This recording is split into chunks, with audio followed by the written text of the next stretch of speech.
요즘 경로당만 가도 다 똑같은 얘기야. 기초연금으론 도저히 안 되겠더라고. 물가 오르고 약값에 공과금까지. 요즘엔 버스 타는 것도 겁이 나더라고. 근데 희한하게도 주변에 보면 괜히 여유 있어 보이는 어르신들 있잖아. 어디서 뭘 챙겨받는 건가?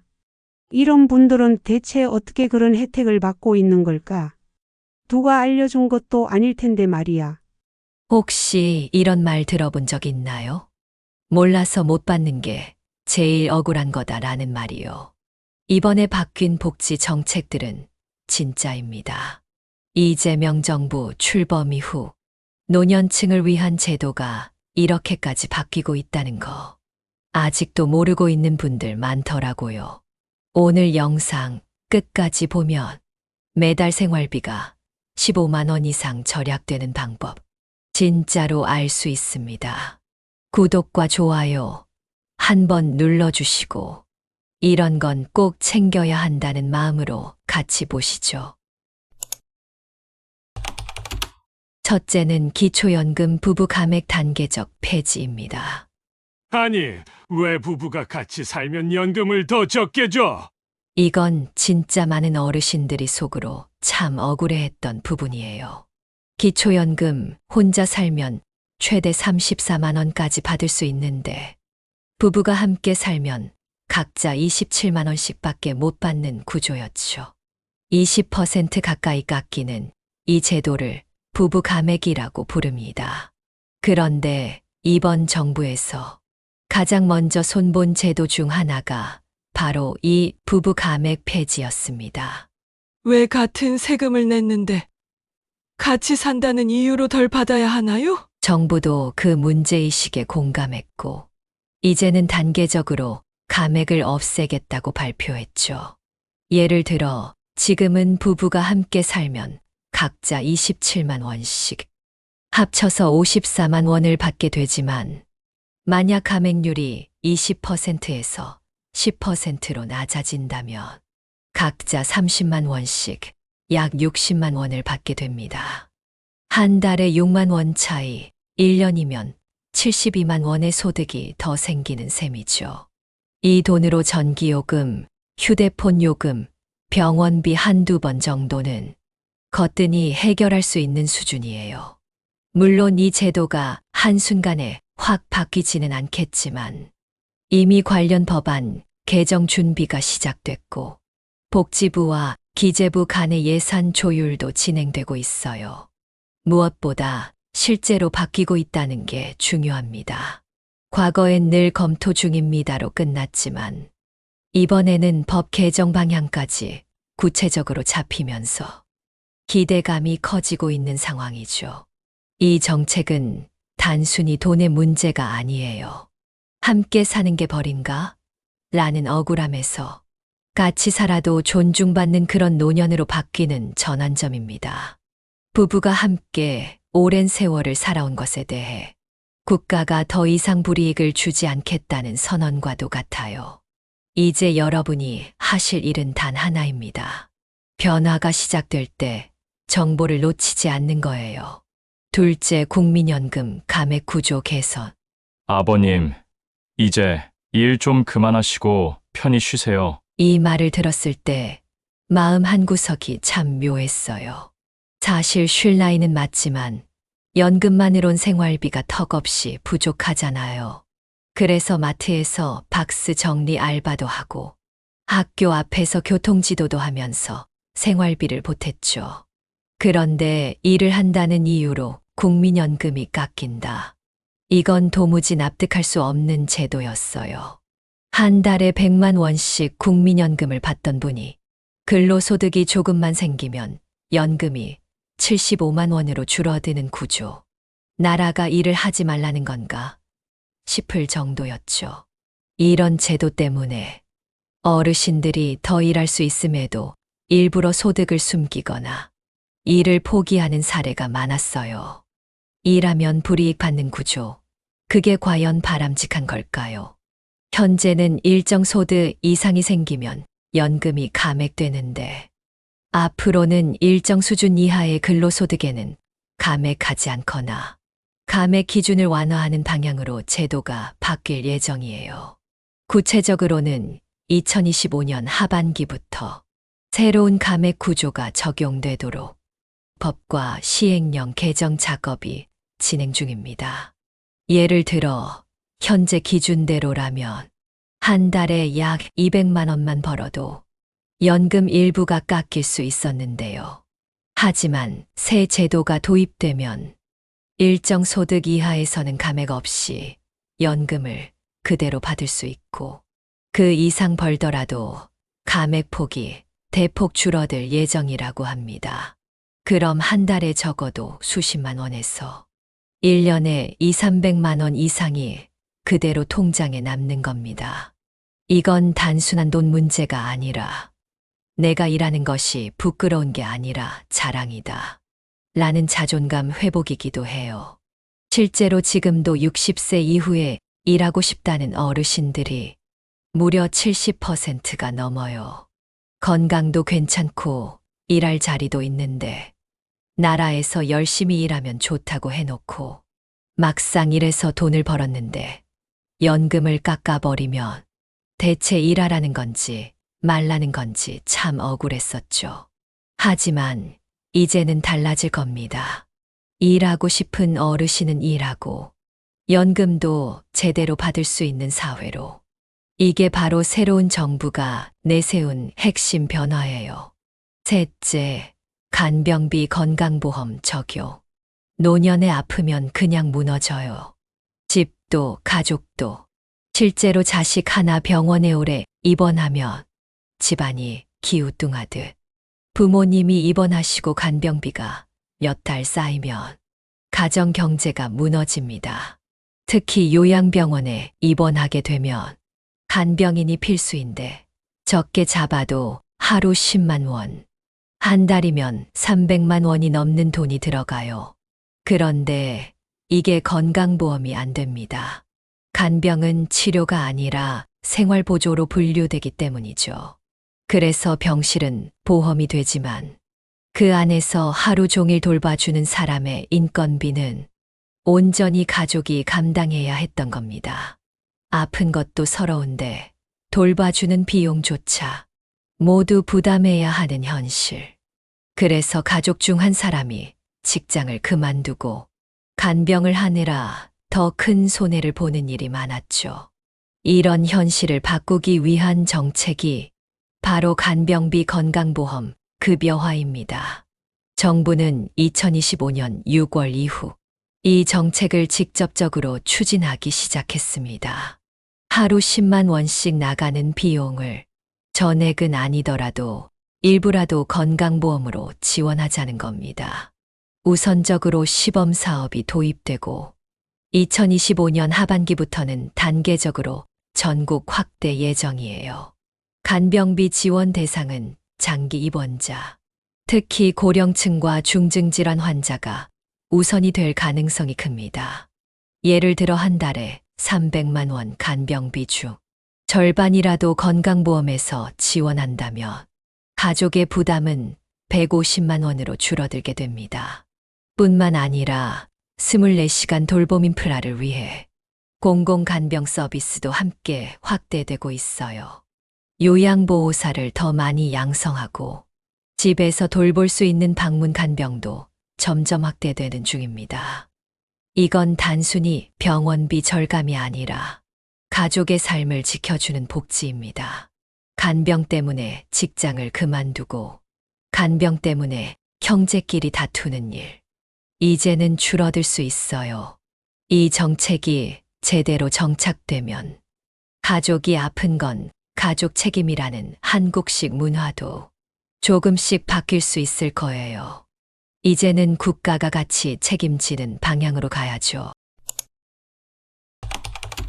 넷째, 임플란트 건강보험 확대. 이 나이에 네가 곧 자존심이야. 이 말을 하신 어르신을 만난 적 있어요. 틀니를 하셨는데 자꾸 헐거워지고 잇몸이 아파서 음식을 잘못 씹는다고 하시더라고요. 그러다 임플란트를 권했더니 한숨부터 내쉬셨어요. 애초에 돈이 없어 못하는 거지. 지금 임플란트 하나에 평균 100만 원 정도 합니다. 2개 하면 200만 원, 3개면 300만 원. 그런데 건강보험 혜택은 오직 65세 이상부터 딱 2개까지만입니다. 게다가 보험 혜택을 받아도 본인 부담금은 30% 정도 있어요. 즉, 혜택을 받아도 여전히 한 개당 30만 원은 내야 하죠. 하지만 이제 이렇게 바뀝니다. 정부는 25년 6월 이후에 임플란트 건강보험 확대를 본격적으로 추진하기 시작했어요. 단순히 나이 제한만 푸는 게 아니라 적용 개수도 늘리고 더 다양한 치과 시술까지 포함시키겠다는 겁니다. 예를 들어보죠. 현재 62세인 어르신이 임플란트가 3개 필요하다고 할 때 예전 같으면 보험 적용이 아예 안 돼서 300만 원을 전액 본인이 내야 했어요. 하지만 제도가 바뀌면 65세 이전에도 혜택을 받고 개수 제한이 완화되면서 2개가 아닌 3개, 4개까지도 보험으로 지원받을 수 있습니다. 이건 치아 건강을 단순히 미용이 아닌 삶의 질로 인정하는 방향으로 바뀌는 거예요. 임플란트는 잘 씹는데 도움이 되니까 영양 흡수, 체중 유지, 소화 건강에도 큰 영향을 줍니다. 결국 이건 건강 정책이자 복지 정책이기도 한 거죠. 게다가 틀니 관련 제도도 손본다고 합니다. 지금은 7년에 한 번밖에 보험 적용이 안 돼요. 그런데 현실은 다르죠. 잇몸 상태가 자주 바뀌고 틀니가 안 맞아서 다시 만들어야 하는 경우가 많거든요. 그래서 7년이라는 제한 주기를 5년 또는 3년으로 줄이고 조건도 완화하겠다는 방향이 나왔습니다. 틀니도 자존심이고 건강이에요. 덜 씹고 안 씹는 것보다 편하게 먹는 게 결국 가장 큰 복지입니다. 옛말에 이빨 아프면 마음도 약해진다는 말이 있습니다. 이젠 그런 마음 덜 드실 거예요. 임플란트든 틀니든 더 싸게, 더 자주, 더 편하게 받을 수 있게 국가가 길을 열기 시작했으니까요. 5째, 주치 이제 시범 도입. 의사 선생님, 저 지난번에도 말했는데 진료 시간 3분. 증상 말하다 끝나고 대형 병원 진료는 예약조차 2주나 걸립니다. 그런데 동네 병원은 의심되고 어떤 약이 맞는지도 모르겠고요. 나이 들수록 병원 갈 일이 더 많아지죠. 혈압, 당뇨, 관절염, 위장병. 하나 나으면 하나 또 생기는 게 현실입니다. 그때마다 병원마다 다른 처방, 다른 설명 들으면 오히려 더 불안해져요. 그래서 정부가 꺼낸 카드가 바로 주치의 제도입니다. 쉽게 말하면 어르신 한 분당 전담으로 건강을 관리해주는 내 의사 선생님이 생긴다는 개념이에요. 25년 하반기부터 시범 지역 중심으로 1차 의료기관을 기반으로 한 주치의 제도가 도입될 예정이에요. 한 명의 의사가 지속적으로 한 사람의 건강 상태를 관리하고 진료 기록을 꾸준히 축적해 나가며 중요한 이상 징후를 조기에 발견할 수 있도록 돕는 구조죠. 예를 들어 지난달보다 혈압이 좀 오르셨고 이번 달은 술은 좀 줄이셔야겠습니다. 이런 대화가 가능한 게 바로 주치의 제도입니다. 지금은 어디 가나 처음부터 다시 설명해야 하잖아요.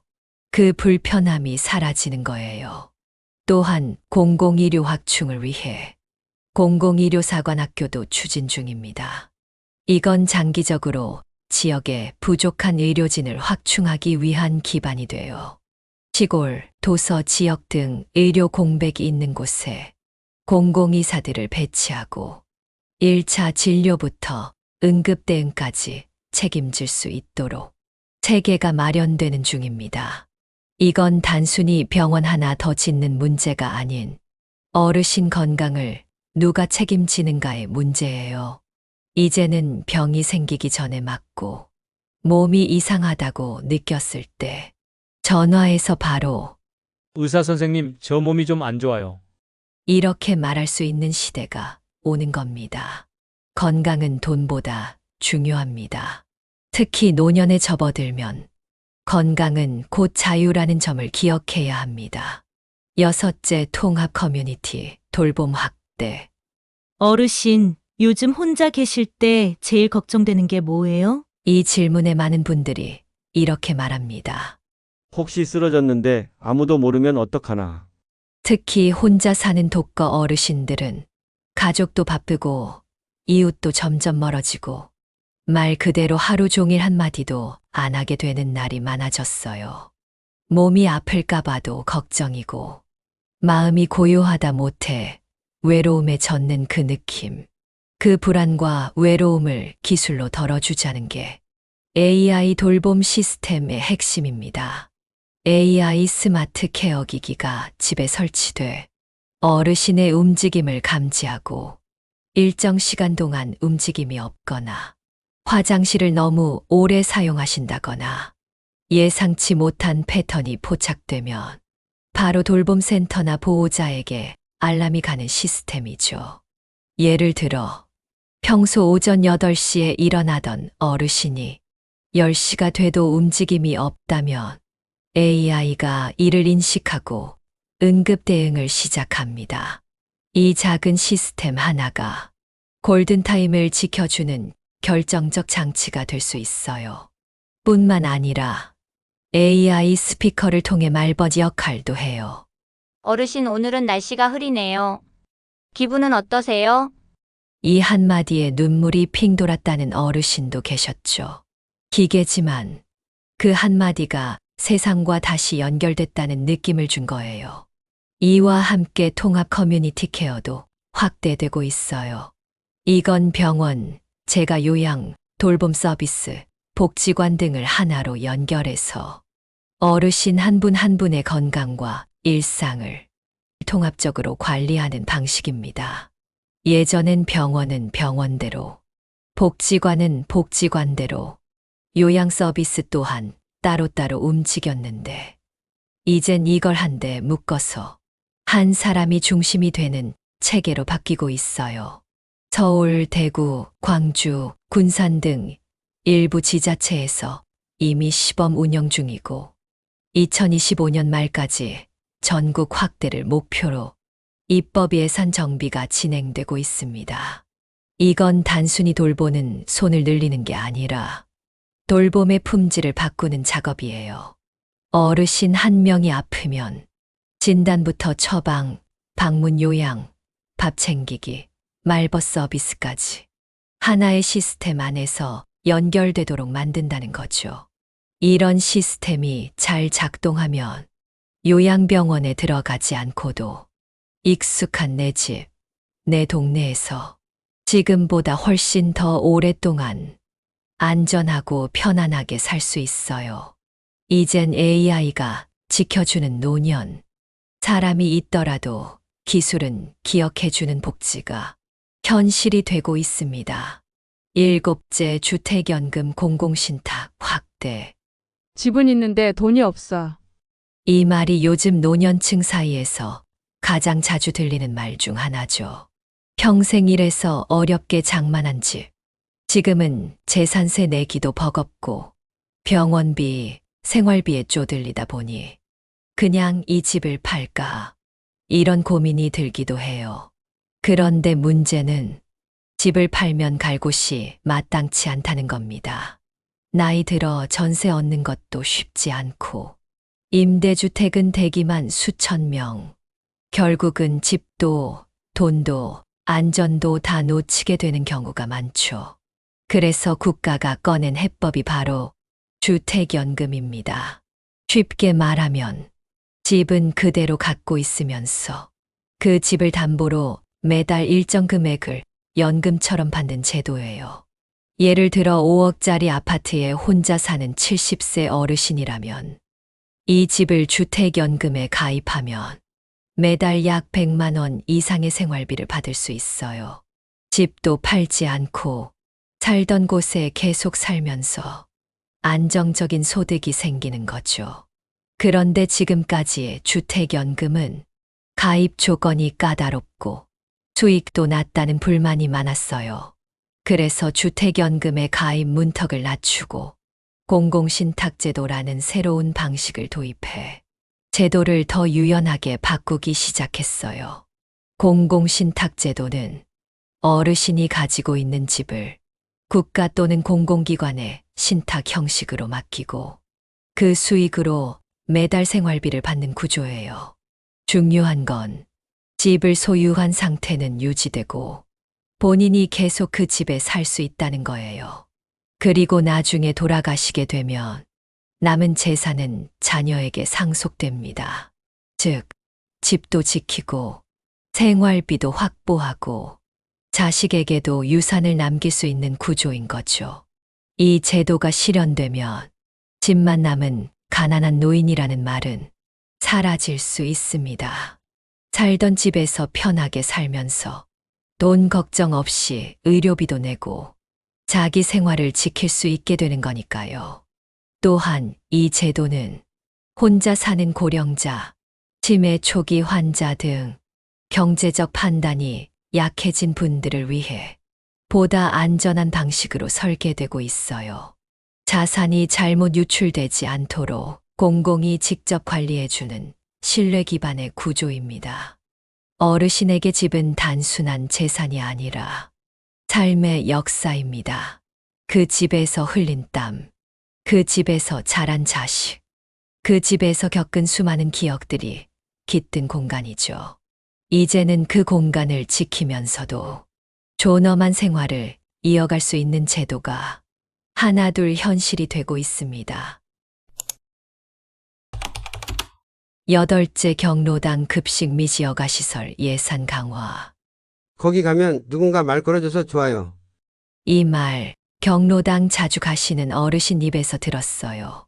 집에 혼자 있으면 하루 종일 말 한마디 안 하고 지나가는 날도 많은데 경로당만 가면 누군가 반겨주고 밥도 같이 먹고 뉴스도 보고 운동도 하고 그런데 아쉬운 점도 많았죠. 먼저 냉난방도 잘 안 되고 프로그램도 맨날 비슷하고 무엇보다 식사 제공이 들쑥날쑥하다 보니 매번 도시락을 싸오거나 근처 식당에 가는 일이 잦았어요. 그런데 이 문제 이제 해결되기 시작했습니다. 첫 번째 변화는 급식 지원입니다. 이미 작년 말에 경로당 주 5일 급식 지원법이 국회를 통과했고 2025년 하반기부터는 전국 지자체 예산 반영을 통해 주중 내내 점심이 제공될 수 있도록 시스템을 갖추고 있어요. 이젠 도시락 안 싸셔도 됩니다. 경로당 가면 따뜻한 밥 한 끼는 항상 먹을 수 있는 시대가 온 거예요. 두 번째는 프로그램 다양화예요. 기존에는 바둑, 고스톱, 뉴스 시청 등 정적인 활동 위주였다면 이제는 건강체조, 스마트폰 교육, 영화 감상, 문화예술 프로그램 등 훨씬 다양한 활동이 운영될 예정입니다. 특히 디지털 소외를 줄이기 위해 시니어 디지털 교육 프로그램이 경로당 중심으로 확대되며 핸드폰 사용과 영상통화, 은행 앱 이용법 등 실제 생활에 바로 도움되는 교육이 제공됩니다. 세 번째는 시설 현대화입니다. 화장실 개조, 미끄럼 방지 바닥, 냉난방 시설 교체 등 노후 경로당을 쾌적하게 만드는 작업도 전국적으로 진행되고 있어요. 경로당은 이제 단순한 놀이터가 아니라 복지의 중심, 정보의 거점, 어르신들 삶의 활력을 책임지는 공간으로 진화하고 있는 중입니다. 밥 먹고, 운동하고, 정보 듣고, 친구 만나고, 이 모든 게 한 공간에서 가능해진다면 노년의 일상이 훨씬 따뜻해지지 않을까요? 9째 생활비 절감 및 공공요금 감면입니다. 이 나이에 월세는 안 나가도 생활비는 무조건 다 나가요. 요즘 어르신들 대다수가 하는 말이에요. 집은 있지만 매달 나가는 고정비와 교통비, 통신비, 전기료. 이게 생각보다 큰 부담이죠. 한 달에 버스 몇 번만 타도 2, 3만 원. 핸드폰 요금 월 4, 5만 원. 여름엔 에어컨, 겨울엔 전기장판. 전기요금도 훌쩍 올라버리니 이게 다 합치면 적게는 10만 원. 많게는 20만 원까지 나가요. 그래서 이런 고정 지출을 줄이기 위한 직접 지원 제도를 본격 도입하기 시작했습니다. 첫 번째, 교통비 지원입니다. 기존엔 일부 지자체에서만 65세 이상 어르신께 무료 버스, 지하철 혜택을 제공했는데 이젠 전국 단위로 확대 추진 중이에요. 65세 이상이라면 거주지와 상관없이 월 최대 5만 원에서 10만 원 범위 내에서 교통비를 지원받을 수 있도록 교통복지카드 형태로 제공하는 방안이 검토 중이고 일부 지역에선 이미 시범 운영이 들어간 상황입니다. 두 번째, 통신비 지원입니다. 요즘 스마트폰은 어르신에게도 필수죠. 은행 업무, 병원 예약, 가족과의 영상통화까지 모든 게 폰으로 해결되는데 데이터 요금만 해도 적지 않은 금액이 나가죠. 그래서 월 3만 원 안팎의 통신비를 국가가 일정 부분 보조해 주는 제도가 2025년 하반기부터 점진적으로 시행될 예정입니다.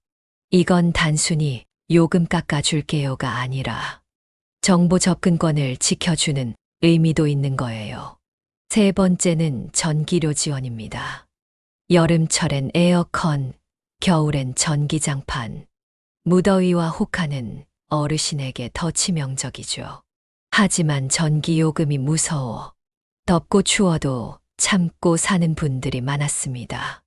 이런 현실을 반영해 2025년 하반기부터 저소득 고령자 가구를 대상으로 월 2만 원에서 3만 원 수준의 전기요금 지원이 시작될 예정입니다.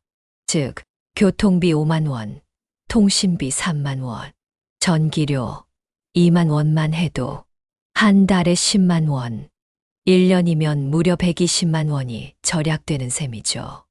이건 단순한 할인이 아니라 삶의 질을 지켜주는 기초 복지입니다. 그동안 눈치 보며 폰 껐다 켜고 에어컨 못 틀고 더위 참던 시간, 이제는 조금씩 줄어들 겁니다. 작은 지원이지만 어르신에겐 아주 큰 변화예요. 지금까지 소개한 정책들, 단순한 약속이 아니라 이제 막 실행에 들어간 진짜 변화들입니다.